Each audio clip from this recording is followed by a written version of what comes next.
On the latest edition of Get to Know Your District here on Morning Kicker, and we're going to the deep south of Texas to the Rio Grande Valley. And to learn more about this distinct American soccer district, we now welcome in Jamal Fayyad. He's coming in from the Rio Grande Valley Red Crowns, who played their first season in 2025 in the league for clubs and setting their sights higher up the pyramid.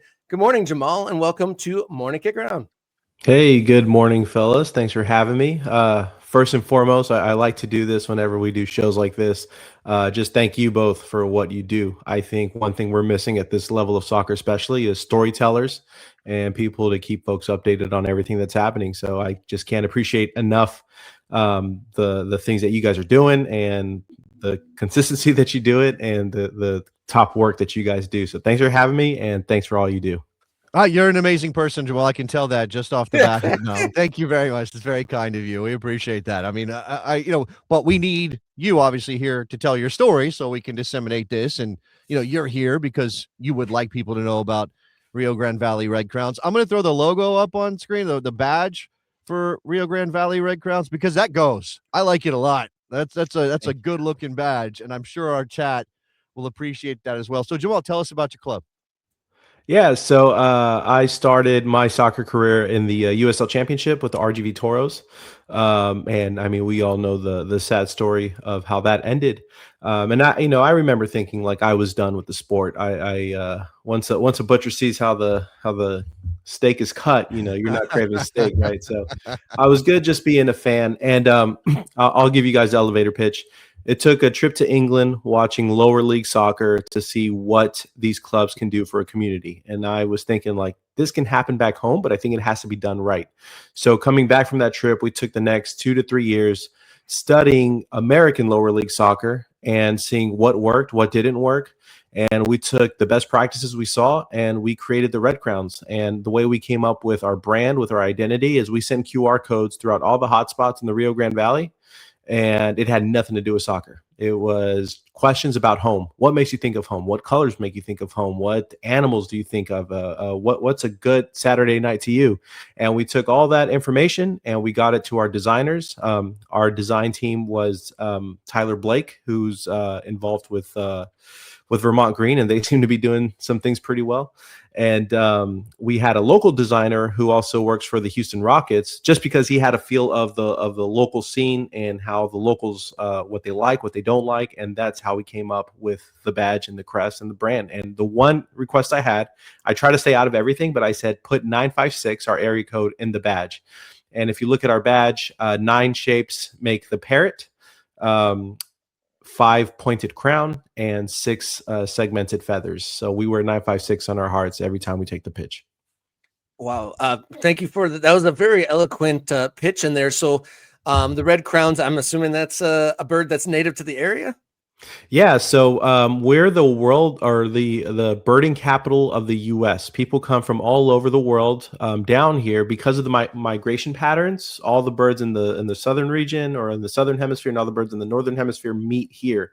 There's a parrot though that is from northern Mexico. And naturally, the only place you can find them is northern Mexico and southern Texas, the Rio Grande Valley. Zoologists, however, through the pet trade, realized that when these parrots were taken from their home into places like California, Florida, all across the world, as long as these birds were with their flock, they would adapt and thrive. And I like to compare that to our folks. We go through devastating hurricanes with where we're placed. We had a devastating freeze 2 years ago. But it's like, at the end of the day, politics, your favorite football team, all that doesn't matter anymore. We all pull together and we thrive as a flock. And so it was a beautiful parallel. And the fact that you can only naturally find these birds down here in the Rio Grande Valley, it made sense. The stars literally aligned for us. That's incredible. I mean, so you have a identity, right? A well thought out, distinct, locally focused identity. Love that. I love something that ties in. That's what I always yell about when we get city name FC. It's like you have so much that you can lean into no matter where you are, and that's what you chose. So I appreciate this a lot. So what are the what's the moment for the club in terms of the play on the field and building out support and things like that, and obviously ambition here, because we want to see clubs grow, but we want to see that happen in positive and healthy ways. Yeah, so one thing is you look at some of the most successful MLS clubs right now, and they started at the grassroots level, and that's what I tell folks, especially the guys that are hardcore fans, that understand the alphabet soup of U.S. soccer and know what league means what. I tell them like the ambition is to go as far as we can go, as far as USL Championship, MLS, like the stars are out there for us to reach. But I want our fans to feel a part of that journey, and I would like the slow and steady or the scenic route. And that's why we have this ambition to join the League for Clubs Pro-Am.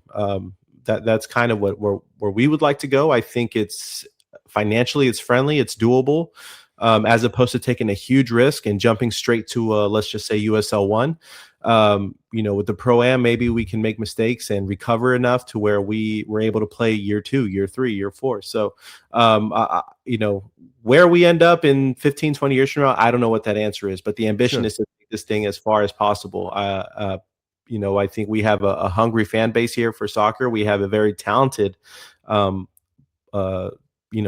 number of players here in the Rio Grande Valley. We're always in the running for state for soccer in high school. I remember our time with the Toros. We saw this missing space where we had a lot of kids who were talented, but for one reason or another, either didn't go to college or didn't play pro. And I tell everybody this: we're in a part of the country that we're in the top of every negative list, most obese, poorest county, but in the bottom of every great list, right? Education standards and all this other stuff. So I'd like to see the Red Crowns as a way to promote the great things we have here in the Rio Grande Valley, and a way for these kids to reach for some of these goals, whether it's college or playing pro, through the beautiful game and hopefully through our club. Yeah, you're hitting on some great notes here, and like trying to grow this new club or rebirth a professional soccer, or at least a soccer club in your area as a community asset to get your city off those negative lists and boost them up. But you said on the ground and do well in high school, and there was a pro team there. So was there a big following for the Toros that just one day was left without somebody to support? Or what was that kind of the transition from the Toros leaving to now where you are? Yeah, any club dissolving, it's going to hurt, right? We had our Stampede. That was a supporters group. I think those guys took it the hardest. They were there every single game in 100-degree heat sometimes, cheering on the guys. And so it was rough. But, I think where we really excel, and I don't mean to bash anyone prior to us, but the fact that the branding, everything we've done with community input, I think people see that. And so it's been fun. I think we've gravitated some of the old Toro fan base over to the Red Crowns. There was definitely a missing piece. I think once the Toros left, there was people needed something to do, especially in the summer months. Here's the trickiest part for us. So the Rio Grande Valley is made up of 38 counties.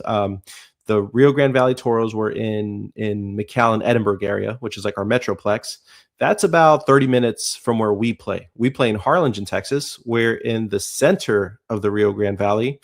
And then about 25, 30 minutes southeast from us is Brownsville, which recently made headlines because USL was down there checking out if Brownsville is a viable option for a pro club in the future. So when we came up with this, we were scouring the Rio Grande Valley to see what made sense for us. And to me, Harlingen made the most sense. We have a major airport, we have 2 major hospitals, and we're centrally located so that we can get that Toros fan base that otherwise maybe wouldn't go all the way to Brownsville. And we can get that Brownsville fan base, for whatever reason or another, never really went out to Edinburgh, McAllen to see the Toros. So yes, Toros did a great job of the McAllen, Edinburgh area, but there's a whole other side of the Rio Grande Valley that I think went underserved. And so we're hoping to capture all of that. That's interesting because obviously, this is not a place I think a lot of us are very, educated on. When we saw the Brownsville news, I think I had heard of Brownsville. I knew it was way, way, way down there, but I didn't know a lot about how it connected to the rest of that region or what that is. And I think people will probably go, oh, well, soccer must be huge there. But I know that obviously RGV Toros I don't know. I don't remember the exact story as to why the club folded, Jamal. I'm sure you can tell us, but I know that there's a college football team that's going to be occupying the stadium where the Toros played. So, that thing about, oh, should there be a latent soccer community? Yeah, probably. How do we actually service that community in ways that are not about like making something big or bigger than it needs to be, but doing something that's sustainable?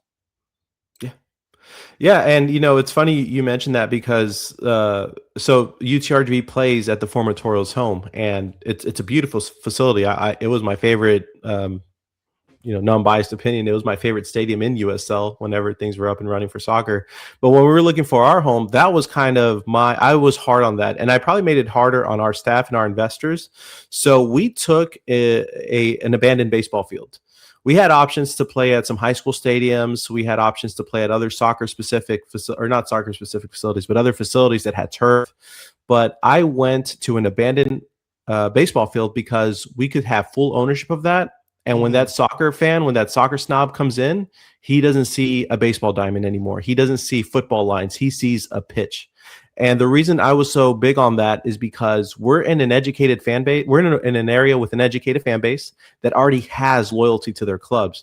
I can't just put a lower league American team and expect a generational Tigres fan or a generational America fan to just jump on board and love us, right? So I was telling our staff, like, we have to look authentic. We have to look real. So when they come in, they don't see these football lines and think, oh man, this is amateur hour again, right? So we sacrificed a few things to make sure that we had a pitch.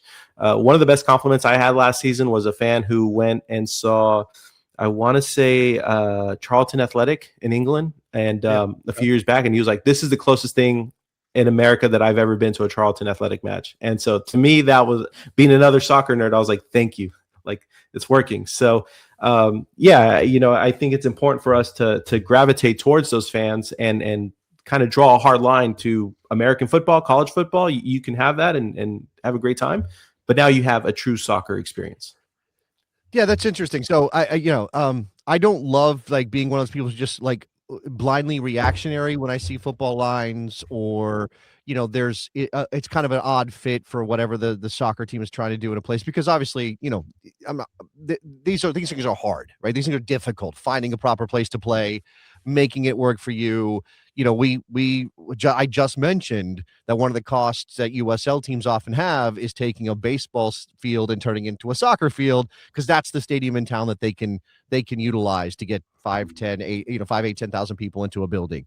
So I try not to be reactionary with that, but absolutely, like, if you can find a way to make soccer look good, that to me, that's like half the battle right there, because it's so easy for even somebody who doesn't understand the game to look at this and go, well, obviously they're just like, who knows if this is going to last? They're playing on somebody else's field. None of this stuff feels like you are established.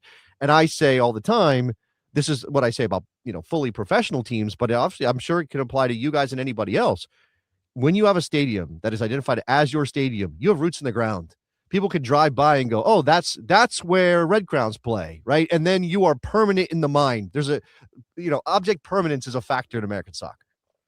Yeah, no, you're 100% correct. And it was a field that it was built in 1950, and when I went to England on that journey to find myself to start this whole thing, I went to Wrexham right before all the chaos of Ryan Reynolds and Rob McElhenney, and hearing stories like that, turning their old race course into a pitch, and you hear these other clubs that turn their rugby stadiums into a pitch. And I was like, this is part of the story, and it's something that we like to embrace, and I like to bring it up as much as possible. Bringing that place back to life, setting roots for ourselves, like you said. But if it wasn't for the stadium, we're not here today talking about Pro-Am. We're not talking about we want to reach for the stars. The only reason any of that is possible, like you said, is we actually have a home that a lot of the clubs don't have. They're sharing it with a high school. They're sharing it with the municipalities, and on the weekends they need it for youth soccer, youth academies. So I think we have this advantage where we have roots that we can grow and hopefully take it to the next level. Yeah, that home venue certainly seems like it gives you a leg up and a solid platform to really explore the possibilities of what the club could be and what a match day is. So in contrast to some of the opponents you play in the league for clubs and potentially in the further, what does a match day look like at your home venue? Oh man. So I like to zig when a lot of people zag. I do a few things that my old boss, mutual friend of ours, Ron Patel, wants to, strangle my neck. So one thing I do, free of charge, every single game we play, we invite a local restaurant to come in. We don't charge anything to them, set up shop, and they can sell concessions as long as it's not, hot dogs, popcorn, the usual suspects. We take care of that. But what I like, the reason I do that is because our season ticket holders don't get bored of the same thing over and over and over. So game 1, we had ramen. We had ramen at our game. Game 2, we had Chinese dumplings. Game 3, we had Texas barbecue brisket sandwiches. Game 4, we had, I can't think off the top of my head, maybe smash burgers or something like that. But every game we had something different. That's just on the concession side. On our VIP side, you have on-pitch seating. The HEB Park where the Toros played had that, and I loved it. But if you had tickets to our on-pitch VIP area, you had our local winery here in town come by, bring you wine free of charge. So you had a free wine tasting with the owner of the winery to explain exactly what you're sipping, what you're drinking, where that grape's from. So something for mom to do while dad and son are watching the match. Halftime last year, our last game, we had an impromptu lucha libre fight that nobody knew what was happening, and it was something that me and our marketing team riled up. So we try to be as authentic to the Rio Grande Valley as possible. Lucha libre, it thrives down here. It's something that people love to do. We love to eat. Again, we have the whether proud or not, we're the fattest area in the country.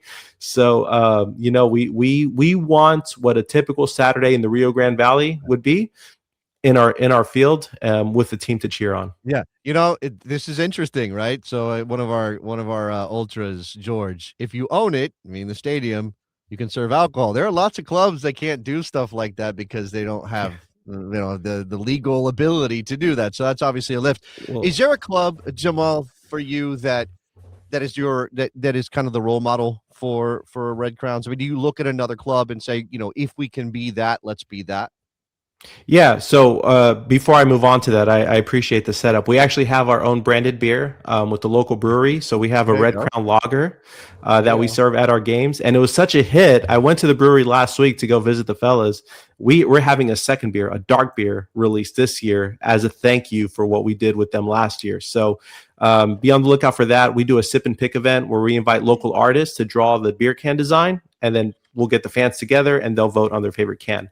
There's a few. So when we were studying what looked good, what didn't look good, I think you'd be crazy to be at this level of soccer and not look at what Hitchcock does. Michael Hitchcock is a godfather, right, of this level, especially in Texas. So we look at what he does and what all his clubs do. They're doing something right. I think in every league, we try to take ideas here and there. And so New Mexico does incredible things in the USL Championship. And these MLS clubs that started grassroots level, Portland, Seattle, I like to show fans, look what Seattle's doing right now, right? And I show them, but this is how it started. And so we only grow as far as our fan base wants to grow. And I can sit here and talk all day about Pro-Am, USL 1, where we want to go. But there's also a world that I tell everybody, if the fan base tells us like, hey, we actually like our $10 tickets, we like $2 hot dogs, then we don't go. I think we've built something here. We've built a place for opportunity. And if the fans want to stick to that, I'm okay with that. At the end of the day, this is their club, right? So I love that. I love that. I think, it's so baked into us as Americans that we have to be, if you're not growing, you're dying. This idea that, growth is a means in itself, or an ends that justify whatever means you need to get. And obviously that's not healthy for this particular sport in our particular country. So I appreciate that. I'm glad that you're saying that, because that I think a lot more clubs need to think in those terms rather than being like, how do we get to the next level? How do we shoot for the moon? How do we get bigger and better and spend more money? In particular, again, spending more money means charging more money, and then you're a different club. Now your whole identity has changed. And it's not for me to decide whether the fans of Detroit City FC should feel aggrieved over what their club has done in the last 5 or 6 years, or a club that goes from an amateur level to a pro level, or whatever it is. Not for me to decide if I'm not a stakeholder, but you have to wonder if there are people left behind. So I'm glad to hear you say that. Yeah, and and that's what we're doing this year. We sell a season ticket. We have discussions with those people, like, hey, how would you feel if maybe this season ticket doubled next year, but you're going to have signed players, professional players, and so there are discussions that are worth having, and that are necessary for us to decide if we make that jump or not. Well, Jamal Fayyad from RGV Red Crowns, thank you so much for learning us and educating us on not only the soccer district of Rio Grande Valley, but of the Red Crowns, your club. Sounds very exciting. Lots of prospects in the future. You've made me hungry and very thirsty here early this morning, and excited for the prospects of what might come for RGV Red Crown. So thank you so much for coming on Morning Kickaround and getting to know your district. Yeah, no, thank you both. Again, thank you for everything you guys do. And it was a pleasure to finally meet you both. Big fan of the show. And everybody else, keep up with us. RGV Red Crowns on all platforms. And vamos con Toros. There you go. I love it. Yeah. Thank you, Jamal.